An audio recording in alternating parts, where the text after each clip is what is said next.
एक भागवती महापुरुष का जीवन बदलना है, इसलिए मानो बछड़े ने कहा कि तुम अपने पिताजी से कह दो, उचित तो यह है कि पहले मेरी गर्दन काटे। सदन जी ने कहा ऐसा क्यों?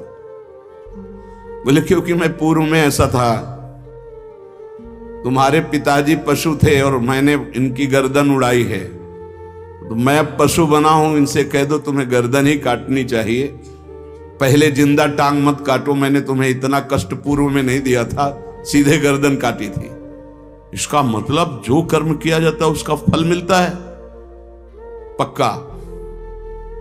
मैंने पूर्व में तुम्हारे पिता की गर्दन काटी थी इस जन्म में, इसीलिए मुझे पशु बनना पड़ा और तुम्हारे ही पिता मेरी गर्दन काटेंगे, पक्का तुम रोक नहीं सकते क्योंकि वो विधान है। पर वो पहले टांग ना काटे, पहले गर्दन काटे।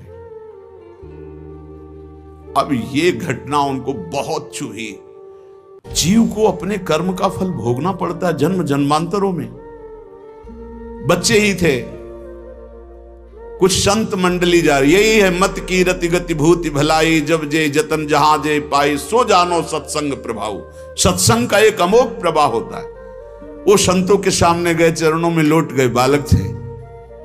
संत जनों ने उठो उठो बच्चे, तो रोते हुए बोले कि हर कर्म का फल जीव को भोगना पड़ता है, कोई ऐसा साधन है जिससे कर्म का फल ना भोगना पड़े और जीवन मुक्त हो जाए, जीव मुक्त हो जाए?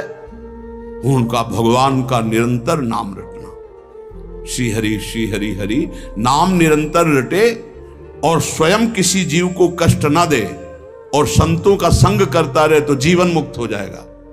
बस छोटे से बालक सदन जी में बात बैठ गई, बस अंदर शुरू कर दिया हरि श्री हरि श्री हरि श्री हरि। संतों की बात मान ले तो परम पद जेब में है। अब पिताजी जब तक रहे तब तक वो वध करते रहे जीवों का, लेकिन सदन जी ने कभी कभी किसी का वध नहीं किया। वो कुल परंपरागत मांस खरीद लाते और उसी को मुनाफा करके बेचते और परिवार का पोषण करने लगे। एक दिन ये रास्ते में आ रहे थे तो किसी साधु का बटुआ ढीला होगा तो शालिग्राम भगवान गिर पड़े थे। इन्होंने उठाया कि अच्छा चमकता हुआ कोई पत्थर है, तो शालिग्राम भगवान को लाए तो उन्होंने अंदाज में कि आधा 1 किलो के वजन का काम तो करेंगे, तराजू में रख दिया। हरि श्री हरि श्री हरि श्री हरि, हर समय नाम जपना। ये तो बचपन से शुरू था संतों की कृपा से, और भगवान से अंदर से समर्पण था। ये नहीं जानते थे कि शालिग्राम भगवान है, देखा ही नहीं था कभी भगवान के शालिग्राम रूप को। अब जैसे कोई कहता कि 5 किलो दो तो 5 किलो शालिग्राम बन जाते, 2 किलो तो 2 किलो दो। अब तो बहुत बढ़िया काम की बाट बदलने की जरूरत नहीं, एक ही बाट में जितना मांगो उतना दे देंगे और ठीक वजन उतना ही होता, कभी किसी को संशय नहीं हुआ। एक दिन वो संत समागम करते ही थे तो एक संत भगवान आए। कोई इनके यहां ये भेद नहीं मानता था कि ये अमुक कुल की, क्योंकि इतने महाभागवत थे। संतों के चरणामृत लेना, उनके पास बैठकर सत्संग करना, तो संत जन इनके यहां आकर के बैठते थे। इनके यहां आकर के थोड़ी देर भगवत चर्चा, बड़े उच्च कोटि के भाव सदन जी के प्रकाशित थे। तो एक संत भगवान ने देखा कि ये तो बड़े सिद्ध शालिग्राम है, इनमें तो चक्र का चिन्ह भी है और ये इससे मांस तोलते हैं। अश्रुपात होने लगे संत जी के कि ऐसा अनर्थ करते हो तुम, भगवान के भक्त हो। संत जी ने सदन जी से बताया कि ये जानते हो तुम्हारे बांट नहीं है, स्वयं शालिग्राम भगवान है, और इतना घृणित कार्य की तुम इनसे, एक तरफ मांस और एक तरफ शालिग्राम। बड़ी उनको व्यथा हुई। सदन जी ने कहा मुझे कुछ पता नहीं, मैं नहीं जानता, मेरे लिए तो ये बहुत सिद्ध बांट है, मैं जितना ग्राहक मांगता है उतना ही, आधा किलो तो आधा किलो, 5 किलो तो 5 किलो बन जाते हैं। आप देखो अपने कुल कर्म को कर रहे हैं और नाम जप कर रहे हैं और संतों की कृपा है। तो देखो अचानक रास्ते में भगवान शालिग्राम जी मिले थे। उन्होंने कहा अगर ये भगवान है तो आप ले लो, हम तो सेवा पूजा कुछ जानते नहीं, आप इनको ले जाओ। संत जी ले गए और देखो ये हृदय में बैठा लीजिए, संत मिले मतलब आखिरी जन्म हमारा है। विश्वास अगर कर ले, पक्का समझ लीजिए ये तुम्हारा विश्वास काम करेगा। निमज्जोन्मज्जताम घोरे भवाब्धौ परमायनम संतो ब्रह्मविदा शांता निर्दडे वापसु मज्जताम। इस घोर संसार सागर में जो हम डूब रहे हैं, तो भगवान भेजते हैं ब्रह्मवेत्ता संत महापुरुष का समागम, और जहां संत मिले तो आखिरी जन्म समझो इस संसार समुद्र से पार होने के लिए सुदृढ़ नौका संत समागम है। भव सागर कहाँ नाव, शुद्ध संतन के चरण, तुलसीदास प्रयास बिनु मिलहि राम दुख हरन। संतों के चरणों का सानिध्य मिला तो देखो सदन जी हरिनाम जपने लगे। सदन जी के हृदय में संतों के प्रति प्रियता बढ़ी। शालिग्राम भगवान मिल, सब बानक बन जाता है। अब संत जी शालिग्राम भगवान को ले गए, एकांत में जाकर के भगवान का पंचामृत से अभिषेक किया और इसके बाद वेद की स्तुति की।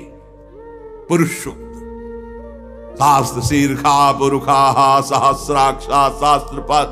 भगवान को बिल्कुल अच्छा नहीं लगा। देखो भगवान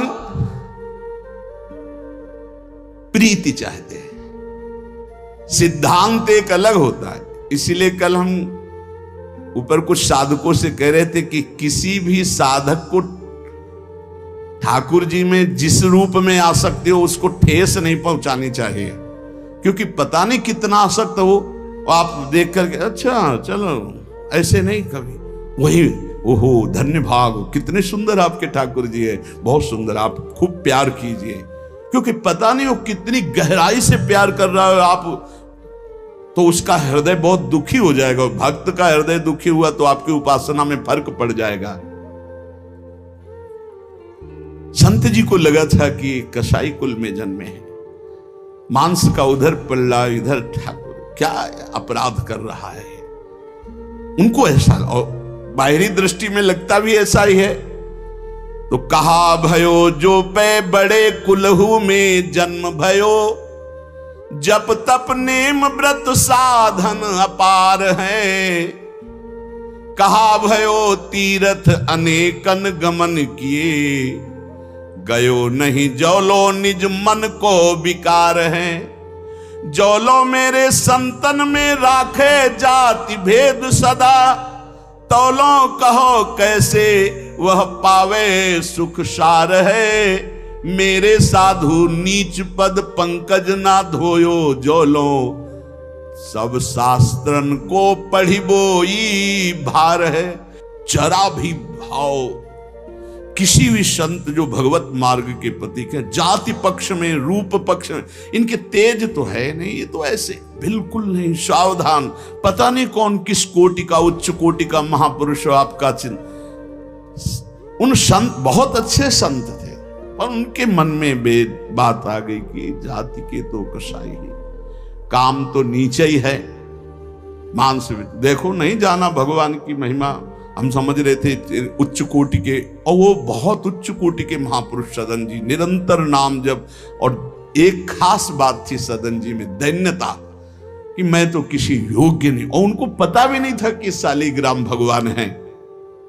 तो लेके आयो साधु, मैं तो बड़ो अपराध कियो अभिषेक, सेवा करी पे न भाई है। ये तो प्रभु रीझे तो पे जोई, चाहो सोई करो गरो भरी आयो, सुनिमति बिसराई है।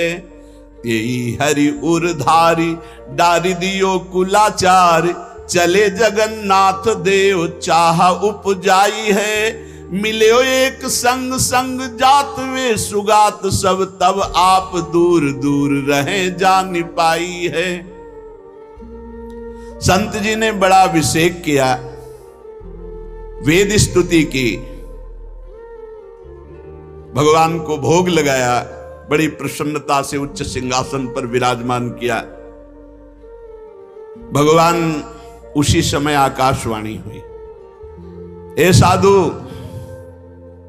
मुझे ये तुम्हारी वेद स्तुति बिल्कुल पसंद नहीं, तुम्हारा ये पंचामृत स्नान भोग ये सब, तुम मेरे भक्त पर नीच बुद्धि करके मुझे लाए हो ना, ये मुझे तुम क्या समझते हो? वेद मेरी श्वासों से ही तो प्रकट हुए हैं। वेद क्या है? भगवान की श्वासों से वेद का प्रादुर्भाव हुआ। सो हरि पढ़े ये अचरज भारी, चारों वेद भगवान के श्वासों से प्रकट हुए हैं। जाकी श्वास वेद श्रुतिचारी, जिनकी श्वासों से चारों वेदों का प्रादुर्भाव हुआ। मैं वेद की स्तुति और गंगा जल से उतना प्रसन्न नहीं होता जितना मैं अपनेपन के भाव से, मेरे सदन जी हैं और मैं सदन जी का हूं, मैं बिल्कुल तुम्हारी सेवा से प्रसन्न, मैं अपराध मानता हूं कि तुम वहां से मुझे लाए हो। साधु जी यह बात सुनकर एकदम घबरा गए। शालिग्राम भगवान को लिया, दौड़ते हुए सदन जी के पास गए और गदगद स्वर में कहा, मैंने भारी अपराध कर दिया,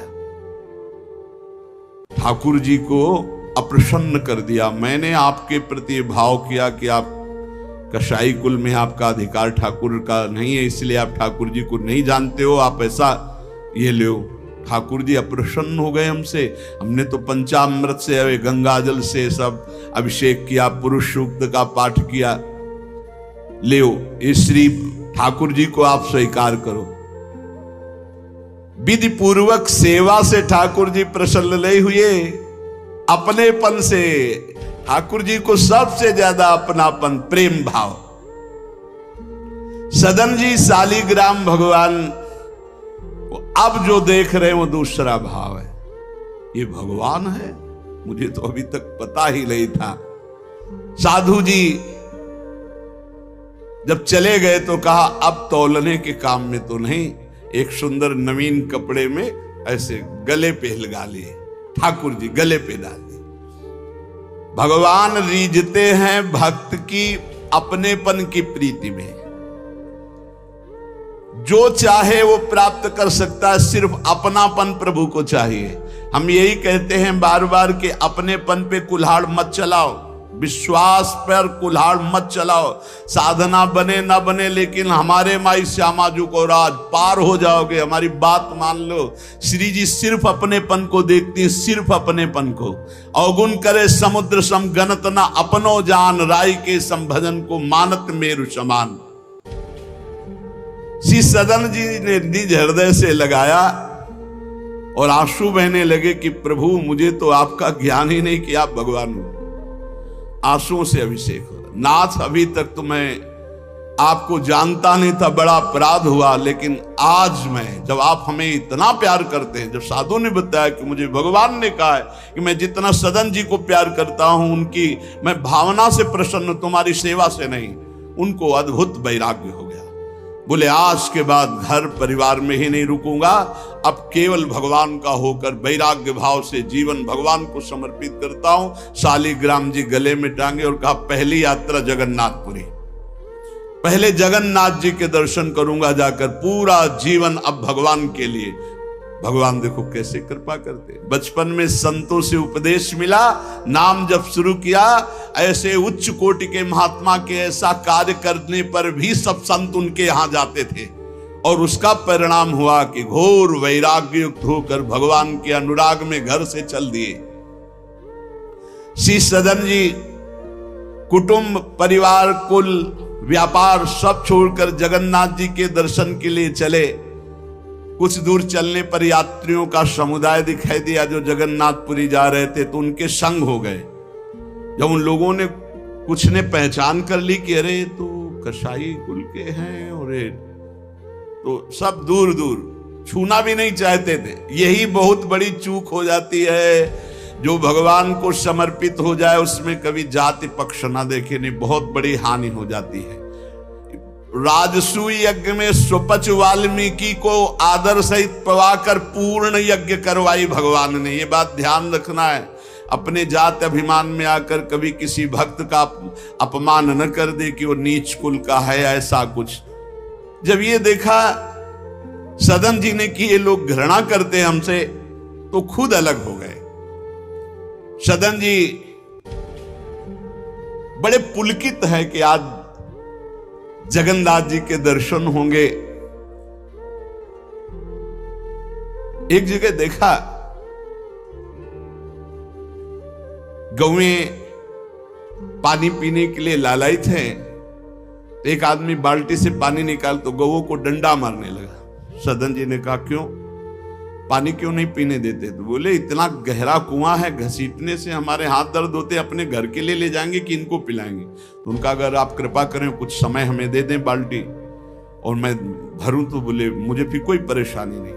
भर भर करके 2500 गाय थी, सबको पानी पिलाया। शाम हो गई, पानी खींचने में पिलाने में समय लगा, तो उन्होंने सोचा गांव में भिक्षा मांग लेते हैं और आज रात्रि कहीं एकांतवास कर लेते हैं, सुबह जगन्नाथ जी के दर्शन करेंगे। तो आयो मग गांव भिक्षा ले नई ठाव गयो, नयो रूप देखी को तियारी जी परी है, बैठो या ही ठौर करो भोजन निहोरी कहो, रहो निसि सोई आई मेरी मति हरी है, ले वो मुंह को संग गरो काटो तो न होए रंग, बूझी और काटी पति ग्रीव पे न डरी है, कही अब पागो मोशो ना तो कौन तो सो मोसो, सुर करी उठी इन मार्यो भीर करी है। बहुत कठिन है। वैराग्य लेकर भगवान के मार्ग में परम दयालु स्वभाव श्री सदन जी जगन्नाथ जी के दर्शन करने। रास्ते में एक घर में आवाज लगाई भिक्षाम दे। भगवान की लीला, एक स्त्री निकली भिक्षा लेकर, देखा रूप। तो जो भगवान का नाम जप करते हैं, भगवान आश्रित होते हैं, उनका रूप अलौकिक होने लगता है। एक दिव्य आकर्षण होता है जो सबके चित्त को आह्लाद प्रदान करता है, क्योंकि आनंद स्वरूप भगवान का निरंतर चिंतन होता है। उसके प्रभाव से मुखाकृति में एक अद्भुत लावण्य, एक अद्भुत आकर्षण होता है। वो स्त्री ने देखा कि नवयुवक भिक्षुक तेजस्वी, वो रीझ गई, देखते ही रीझ गई, और उसने कहा कहीं मांगने की जरूरत नहीं, आप यहां बैठो और भोजन करो। सदन जी ने कहा हमें पाना तो है ही, जब आप पवाने के लिए कह रही तो पवा दीजिए। स्वाभाविक, क्योंकि अभी वैराग्य मार्ग में निकले। उस स्त्री ने प्रार्थना की, भोजन बना के पवाया और कहा प्रभु यदि आज रात्रि यहीं विश्राम कर लें तो आपको क्या, सुबह जगन्नाथपुरी चले जाइए। आपने उस स्त्री के विशेष आग्रह को स्वीकार करके उसके घर में शयन करना स्वीकार कर लिया। जब उसके पति सो गए तो रात्रि में उठ करके आई और आपके पास आकर बोली कि मैं आपको देख करके काम से पीड़ित हो चुकी हूं, अतः आप मुझे स्वीकार कीजिए और मैं सदा सदा के लिए आपके साथ के लिए चल दूंगी। सदन जी ने कहा यदि तू मेरा गला भी काट डाले तो भी मैं तुझे स्पर्श नहीं कर सकता, क्योंकि तेरा पति है। अच्छा, उसने गलत अर्थ ले लिया। उसके भाव में आया कि अगर पति है तो ये स्पर्श नहीं करेंगे, अगर पति ना हो तो स्वीकार कर लेंगे। कुआ मदांधो मदना तो रोवा, अंधों में भी अंधा कौन है? बोले जिसमें काम जागृत हो जाए। वो ऐसे काम से व्याकुल हो गई कि सोते हुए अपने पति का बिल्कुल भी प्रियता न रखते हुए गला काट दिया और आकर बोली सदन जी से, अब मुझे स्वीकार करो, आपको पति का भय था ना, गला काट दिया। सदन जी ने कहा कि तू कितनी नीच है, जब तू अपने पति का गला काट दिया तो तू कितनी नीच है, इतना सोचा है? वैसे ही मैं तुझे स्पर्श नहीं करता, अब तो तुझे देखना भी नहीं। तो स्त्री ने कहा मुझे ऐसा मत समझो कि मैं तुम्हें भी बख्शिश दूंगी, तेरे कारण मैंने अपने पति का गला काटा है, तो फिर तू भी नहीं बच सकता। तो सदन जी ने कहा क्या कर सकती हो? तो उसने कहा मुझे स्वीकार करो, नहीं उच्च स्वर से अभी हल्ला मचाती हूं। माया का विचित्र तांडव, और मैं जोर जोर से सबको कहूंगी कि ये मेरे साथ गलत करना चाहता था, मैंने रोका, मेरे पति ने रोका, मेरे पति का गला इसने काट दिया, इसलिए अभी कहती हूं मैं आजीवन तुम्हारे साथ रहूंगी, मुझे ले चलो। सदन जी ने कहा गला कटवाना बर्दाश्त है, लेकिन स्पर्श नहीं कर सकता। ये सब चूकों की चूक का पूर्ण आहुति, इससे पूर्णता हो गई। मैं धर्म के विपरीत नहीं चल सकता, तू चाहे मेरा गला तू काट दे या समाज से कटवा दे। सदन जी भगवान के भक्त थे, उनके भोले भक्त होते हैं भगवान के, ज्यादा बुद्धि नहीं लगाते हैं, नहीं तो रुकना ही नहीं चाहिए था या उसी समय भाग जाना चाहिए था, भागना चाहिए था। वहां बैठ करके उपदेश नहीं, जब ऐसी घटना है तो भागना चाहिए था। जब वो कि प्रश्न करने के बाद जब सदन जी ने कहा कि तुम्हारा पति है, तुम ऐसा कैसा दुराचार पूर्ण भाव रखती हो, तुम मेरा गला काट दो तो भी तुम्हारा स्पर्श नहीं कर सकता। अब तो उसने देखा कि ये हल्ला बचा दिया, दौड़ो दौड़ो देखो ये ऐसा ऐसा। अब गांव के लोग इकट्ठा हो गए, तुरंत बंदी बनाए गए सदन जी। वहां कौन सुने सदन जी, कौन सुनता है? भीड़ में कोई सुनता है? कड़ा शासन बादशाह का था, उनके सामने पेश किया गया। हाकिम पकड़ पूछे कहे हंसी मार्यो हम, डार्यो सोच भारी कही हाथ कत डारी, कट्यो कर चले हरि रंग मांझ झिले, मानी जानी कछ चूक मेरी यह उर्धारिये, जगन्नाथ देव आगे पालकी पठाई लेन, साधना सो भक्त कहा चढ़े ना विचारिये, चढ़ी आए प्रभु पास सुपनों सो मिट्यो त्रास, बोले दे कसौटी हूं पे भक्ति विस्तारिये।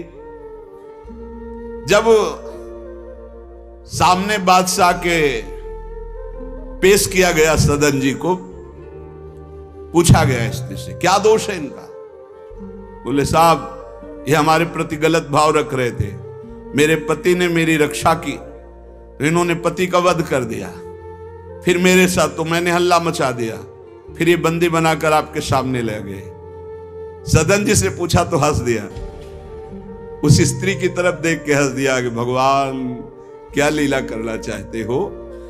और सदन से पूछा तुमने ऐसा किया? तो बोले जो ये कह रही वही सत्य है।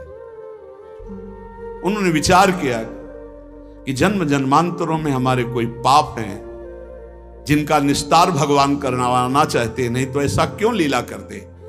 उन्होंने कहा जो ये कह रही है वही बात मानी जाए। सहम गई स्त्री कि है क्या, वो भक्त को क्या जाने, विरोध नहीं किया सदन ने, यह धैर्यवान भगवान के भक्त का। उन्होंने कहा जो ये कह रही है, क्योंकि जो ही प्यारो करे सोई मोहि भावे, जो ये कह रही थी। भगवान के रहस्य को जानने वाले भक्त ऐसा ही। श्री गदाधर भट्ट जी कथा करते थे अपार भीड़ एकत्रित हो जाती। वृंदावन में आगरे से लोग सुबह भाग भाग करके अपार भीड़ सत्संग।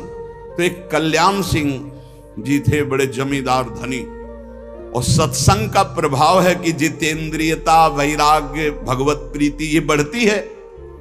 तो जब से उन्होंने सत्संग सुना तो ब्रह्मचर्य का नियम ले लिया, पत्नी से बात नहीं करते थे। अब घर गृहस्थी में तो यही संसारिक सुख है। कई महीने हो गए वो अपने राजकाज और सत्संग में भाग जाना, सत्संग से आना, बस एकांत में भजन करना।